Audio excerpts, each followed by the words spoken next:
ପୁଣି ଆଜି ନେଇ ଆସିଛି ବହୁତ ବଢ଼ିଆ ବଢ଼ିଆ ଟିପ୍। ଘର କାମ କରୁ କରୁ କେତେବେଳେ ଯେ ଦିନ ସରିଯାଏ ରାତି ପଳେଇ ଆସେ ଜଣାପଡ଼େନି। ନମସ୍କାର, କୁକ୍ ୱିଥ୍ ମୋ ଚ୍ୟାନେଲକୁ ବହୁତ ବହୁତ ସ୍ୱାଗତ। ତ ସେମିତି କିଛି ଟିପ୍ ନେଇ ଆସିଛି ଯାହାକି ଆମ ସବୁ ସମସ୍ୟାର ସମାଧାନ କରିପାରିବା। ଯୋଉଟା ପାଇଁ ଆମେ ଚିନ୍ତାରେ ଥିବା ସବୁ ସମସ୍ୟାର ସମାଧାନ ହେଇଯିବ। ଯେତେବେଳେ ଆମେ ଏମିତି ହେଭି କୁଇକ୍ ଅଠା ଆମେ ଲଗାଉଛେ କିମ୍ବା କୌଣସି ଅଠା ଆମ ହାତରେ ଚିପକି ଯାଉଛି, ବିଲକୁଲ ବି ଛାଡ଼ୁନି, ଆମେ କ'ଣ କରିବା? ସେଠି ଲୁଣ ନେଇ ଆସିବା। ଲୁଣ ଆମେ ଯେଉଁ ଲୁଣ ଖାଉଛେ ଧଳା ଲୁଣ, ଆମେ ତାକୁ ନେଇ ଆସିବା, ପକାଇବା, ଏମିତି ଭଲ ଭାବରେ ତାକୁ ଚାରିପଟର ଏମିତି ଦେଇଦେବା। ହାତରେ ଲାଗିଛି ତ ଭଲ ଭାବରେ ଆମେ ଦେଇଦେବା। ବିଲକୁଲ ବି ସେ ଅଠା ଛାଡ଼େନି, ଫେବିକ୍ୱିକ୍ଟା ବିଲକୁଲ ବି ଛାଡ଼ିବନି। ତ କ'ଣ କରିବା? ତାପରେ ଆମେ ଭିନେଗାର ଟିକେ ଦେଇଦେବା। ଏମିତି ଭିନେଗାର ଦେଇକି ଆମେ ରଖିଦେବା 2-3 ମିନିଟ୍ 5 ମିନିଟ୍ ଏମିତି ରଖିଦେବା। ରଖିଦେଇକି ତାପରେ ଏମିତି ଟିକେ ଏମିତି ଘଷିଲେ ସାଙ୍ଗେ ସାଙ୍ଗେ ସେ ଛାଡ଼ିଯିବ। ଆଉ ଗରମ ପାଣି ବି ଟିକେ ଦେଇପାରିବେ। ଯଦି ଗରମ ପାଣି ନ ଦେଉଛନ୍ତି ତାହେଲେ ଏମିତି ଭିନେଗାର ଦେବେ। ଭିନେଗାର ଯଦି ନ ଦେଉଛନ୍ତି ଗରମ ପାଣି ଦେବେ। ତ ଅତି ସହଜରେ ଆମର ଅଠାଟା ଛାଡ଼ିଯିବ।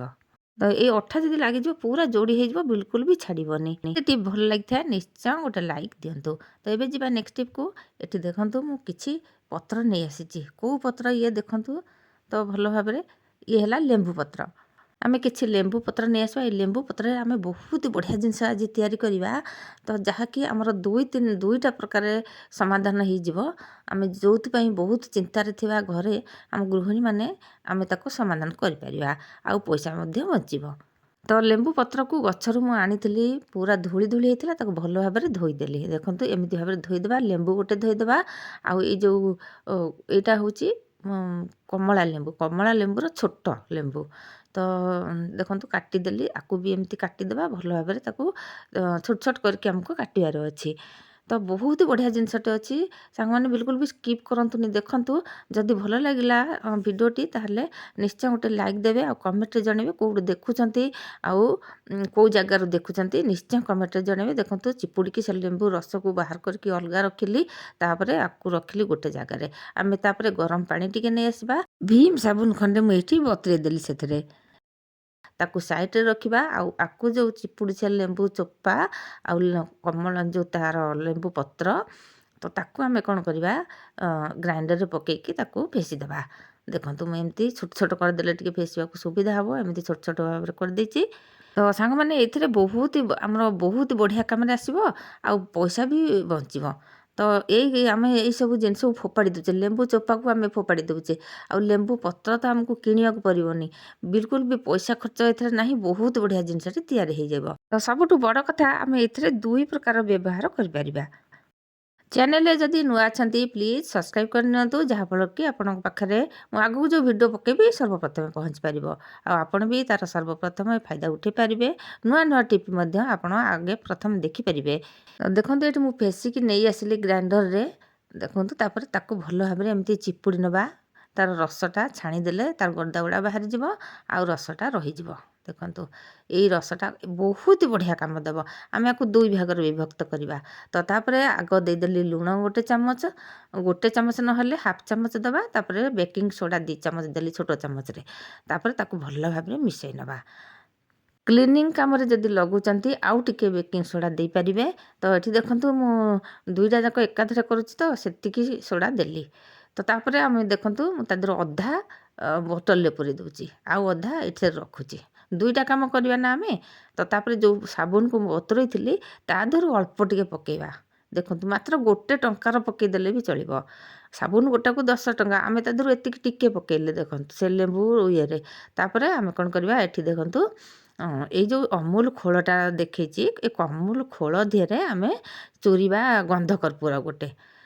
କାରଣ ଅମୁଲ ଖୋଳଟା ଟିକେ ମୋଟା ଥାଏ ନା, ଯେ ଚୁରି ଦେଲେ କିଛି ବି ହେବନି, ତା ଭିତରେ ଚୁରି ହେଇଯିବ। ତାପରେ ଆମେ ଯେଉଁଥିରେ ଚୁରୁଛେ ନା ହେମଦସ୍ତା, ତା'ର ହେମଦସ୍ତାଟା, ସେଇଟାରେ ତା ଦେହରେ ବି ସେ କର୍ପୂର ଲାଗିବନି କି ଅସନା ହେବନି। ତ ତାପରେ ଦେଖନ୍ତୁ ସେଇ କର୍ପୂର ଗୁଣ୍ଡକୁ ସେଥିରେ ପକାଇଲି, ଟିକେ ସାମ୍ପୋ ପକାଇଦେଲି, ଆକୁ ଭଲ ଭାବରେ ମିଶାଇ ଦେଲି। ଆକୁ ଆମେ କ'ଣ କରିବା? ଯେତେବେଳେ ଘର ପୋଛୁଛେ ଏଥିରୁ ଟିକେ ପକାଇଦେବା। ଦେଖନ୍ତୁ ଯେତିକି ମୁଁ କରିଥିଲି 2 ଭାଗ କରିଥିଲେ ଚଳିଥାନ୍ତା। ଗୋଟେ ମାନେ ଅଧେ ପକାଇଥାନ୍ତେ, ଆଉ ଅଧେ ପୁଣି ଆଉ ଥରକୁ ରଖିଥାନ୍ତେ। ତ ମୁଁ ସବୁ ପକାଇ ଦେଇଛି। ହେଇଛି ଆକୁ ଯଦି ଏମିତି ପକେଇକି ଘର ପୋଛା ମାରିବା କେଉଁଠି ଘର ସାରା ଆମେ ପୋଛା ମାରିଦେବା ବିଲକୁଲ ବି ଆମକୁ ଫିନାଇନ୍ ଦରକାର ହେବନି। ଆଉ ଆମର ପିମ୍ପୁଡ଼ି ଜନ୍ଦା ପୋକଜୋକ ବି ବିଲକୁଲ ବି ଘରକୁ ଆସିବନି। ଯେଉଁଠି ପିମ୍ପୁଡ଼ି ହେଉଥିବେ ନା ସେଇ ଜାଗାରେ ନିହାତି କମରେ ଯେଉଁ ତାକୁ ପୋଛା ମାରିଦେବେ। ତାପରେ ଯେଉଁଟା ବୋତଲରେ ରଖିଲି ଦେଖନ୍ତୁ ଆକୁ ଆମେ କେମିତି ସଫା କରୁଛେ। କଡ଼େଇ କେତେ ଜୋରେ ପୋଡ଼ି ଯାଇଥିଲା ଯେତେବେଳେ ଆମେ ଭଜା ଫଜା କରୁଛେ କିମ୍ବା କୌଣସି କ୍ଷୀର ଫିର ବସାଉଛେ ଯଦି ପୋଡ଼ି ଯାଇଥିବ କି ଏମିତି ଲାଗି ଯାଇଥିବ ତେଲ ଚିକିଟା ବିଲକୁଲ ବି ଛାଡ଼ୁନଥିବ ଆମେ ତାକୁ ତା ଦେହରେ ମାଜିକିରି ସଫା କରିପାରିବା।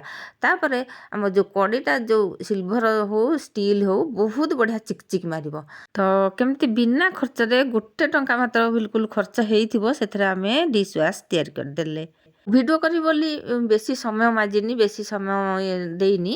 ତ ଯେତେବେଳେ ଆମେ ଆଉ ଟିକେ ସମୟ ରଖିଦେବା ତାକୁ ମାରିକି କିଛି ସମୟ 5 ମିନିଟ୍ ତାକୁ ମାରିକି ରଖିଦେବା ଆହୁରି ଚିକଚିକି ହେବ। ବିନା ଖର୍ଚ୍ଚରେ ଆମେ ବାସନ ମାଜି ପାରିବା, ଘର ବି ପୋଛି ପାରିବା ପୁରା ଅଳ୍ପ ଖର୍ଚ୍ଚରେ, ବିଲକୁଲ ବି ଖର୍ଚ୍ଚ ଲାଗିଲାନି। ଏବେ ଯିବା ନେକ୍ସଟ ଟିପ୍କୁ। ଦେଖନ୍ତୁ ଏଠି ଯେଉଁ ନଡ଼ିଆ ଆମେ ଦେଖନ୍ତୁ ମୁଁ ଏଠି ନଡ଼ିଆ ଦେଖୁଛି, ନଡ଼ିଆ ପୁରା ଶୁଖିକି ଖୋଳବା ହେଇଯାଇଛି। ତ କ'ଣ କରିବା ଏ ନଡ଼ିଆକୁ ଜଣେ ଜଣେ କ'ଣ କରନ୍ତି ଫୋପାଡ଼ି ଦିଅନ୍ତି। ଆକୁ ଆମେ ଫୋପାଡ଼ିବାନି। ତ ଭଲ ଅଛି ପଚିନି କିନ୍ତୁ ଶୁଖିଯାଇଛି ଆଉ ପାଣି ଟୋଟାଲି ବାହାରିଲାନି କିଛି ନାହିଁ, ସେ ଖୋଳପା ହେଇକି ବାହାରିଲା। ତାକୁ ମୁଁ କ'ଣ କଲି ଦେଖନ୍ତୁ ଗରମ ପାଣି ନେଇ ଆସିଲି। ଗରମ ପାଣିରେ ଆକୁ ଏମିତି ବୁଡ଼େଇ ଦେବା। ଦେଖନ୍ତୁ ଏମିତି ବୁଡ଼େଇ ଦେବା। ରାତିରେ ଯଦି ବୁଡ଼େଇ ଦେବା ସକାଳକୁ ଆମେ ତାକୁ ବାହାର କରିବା ଦେଖିବେ ସେ ପୁରା ଫ୍ରେଶ୍ ହେଇଯିବ।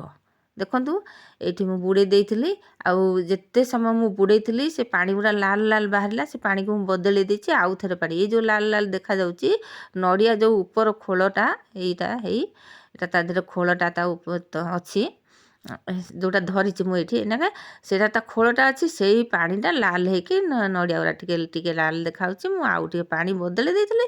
ତାପରେ ତାକୁ କ'ଣ କରିଛି ଦେଖନ୍ତୁ ବାହାର କରିନେଲି। ଆଉ ଏମିତି ଏ କାକୁଡ଼ି ଦଞ୍ଚାରେ ଏମିତି ଟିକେ ଟିକେ ଚାଞ୍ଚି ଦେଲେ ସେ ଉପର ଗୁଡ଼ାକ ସେ ଲାଲ ଗୁଡ଼ା ବାହାରିଯିବ। ନ ବାହାରିଲେ ବି ଚଳିବ, କିଛି ଅସୁବିଧା ନାହିଁ। ଖରାପ ତ ହେଇନି ନଡ଼ିଆ। ତ ଏଠି ଦେଖନ୍ତୁ ପୁରା ନଡ଼ିଆଟା ପୁରା କଞ୍ଚା ନଡ଼ିଆ ଭଳିଆ ହେଲା ଆଉ ଶୁଖିଲା ନଡ଼ିଆ ଭଳିଆ ହେଲାନି, ପୁରା ଧଳା ହେଇକିରି ଫୁଲି ଯାଇଛି ନଡ଼ିଆଟା ବଢ଼ିଆ ଭାବରେ। ଦେଖନ୍ତୁ ଆପଣମାନେ ପୁଣି ଯେମିତି ରେସିପି କରିବାକୁ ଚାହୁଁଛନ୍ତି ପୋଡ଼ ପିଠା ହେଉ କୌଣସି ପିଠା ହେଉ କରିପାରିବେ। ଆଉ ଉପର ଗୁଡ଼ା ଏମିତି ଚାଞ୍ଚି ଦେଲେ ତାର ଲାଲ ଅଂଶ ଗୁଡ଼ାକ ପଳେଇଯିବ ଉପର ଚୋପା ଗୁଡ଼ାକ ଆଉ ଆମକୁ ବହୁତ ବଢ଼ିଆ ଲାଗିବ। ମାନେ ଯେକୌଣସି ଯେଉଁ ଜିନିଷରେ ପକାଇବା ଏମିତି ଚୋପା ଗୁଡ଼ା ଛଡ଼େଇଦେବା ଯଦି ଆମ ନଡ଼ିଆଟା ଆମ ଖାଇବାକୁ ବି ଭଲ ସୁବିଧା। ଆଉ ଏଇ ଜିନିଷଟା ନଷ୍ଟ ହେଇଯାଇଥାନ୍ତା, ନଷ୍ଟ ବି ହେବନି, ଆମ କାମରେ ବି ଆସିପାରିଲା। ତ ତାପରେ ଦେଖନ୍ତୁ ନଡ଼ିଆକୁ ମୁଁ କାଟିକି ଦେଖେଇବି। ଚୋପା ଗୁଡ଼ାକ ତ ବାହାର କରିଦେଲି ସବୁଥିରୁ।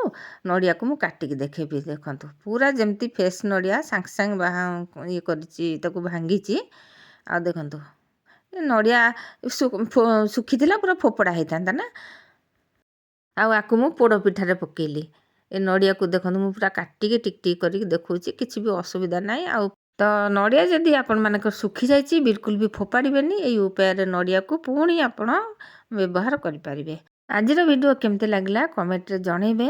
ମୁଁ ପୁଣି ଆଗକୁ ଆସିବି ଏମିତି ନୂଆ ନୂଆ ଟିପ୍ ନେଇ ନୂଆ ନୂଆ ଭିଡ଼ିଓ ନେଇ। ସେ ପର୍ଯ୍ୟନ୍ତ ରହୁଛି। ଜୟ ଜଗନ୍ନାଥ।